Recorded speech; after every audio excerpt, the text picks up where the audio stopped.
Joining me now, 2009 and now five-time Angler of the Year, Kevin VanDam. Kevin, how does it feel winning your fifth Angler of the Year title? Well, it definitely never gets old, that's for sure. This one was a hard-fought battle, and it definitely meant more than any of them in the past. Let's talk about the postseason. This is the first time the Bassmaster's Elite Series has had a postseason.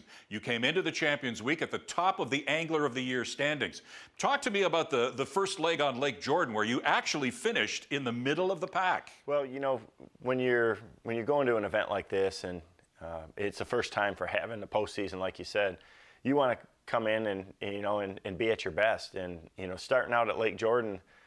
The first day was just one of those nightmare days that, just everything that could have went wrong did. I mean, I had a really good practice. I was real confident, thought it was going to go great, and I just couldn't get them in the boat. And, after the first day, I'm, middle of the pack and, just kind of stunned a little bit. And, I knew I had to really, step up my game on the second day at Lake Jordan. And I had a much better day, but so did everybody else. So I kind of came out of there, just shocked a little bit.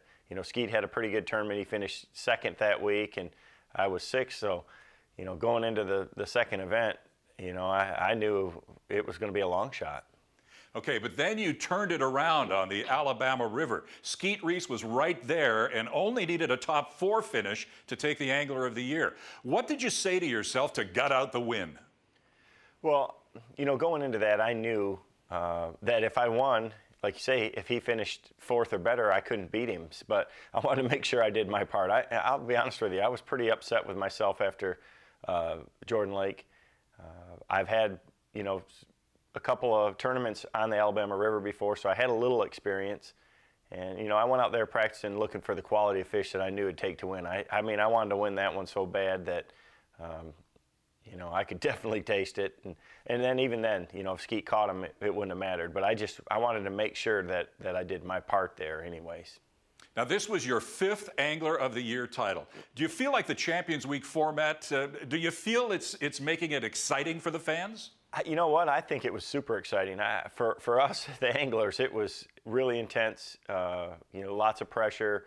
It seemed like the coverage, everybody was, on the edge of their seat. And it was really exciting. I mean, normally we go into the end of the year for the Angler of the Year race, and there's, 2 people. Sometimes it's already even, set by the last event. So, going in when 12 people legitimately have a great shot to win. I mean, just look at Iconelli. He was in 11th and moved all the way, all the way up to 3rd. So, that's a big move to make.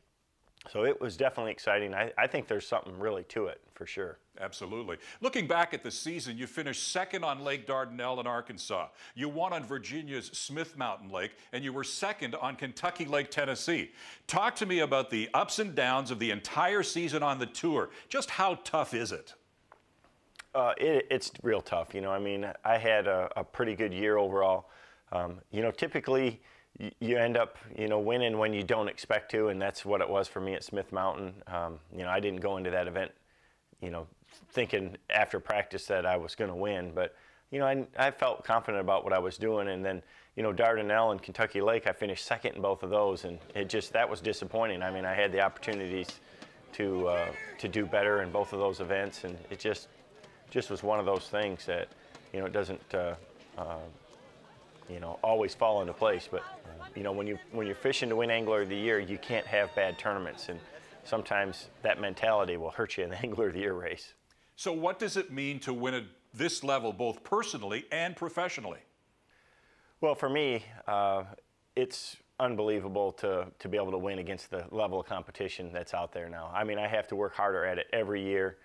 I've been doing it now for 19 years, and I know what it means to win at this level. I mean, I really appreciate what it takes now.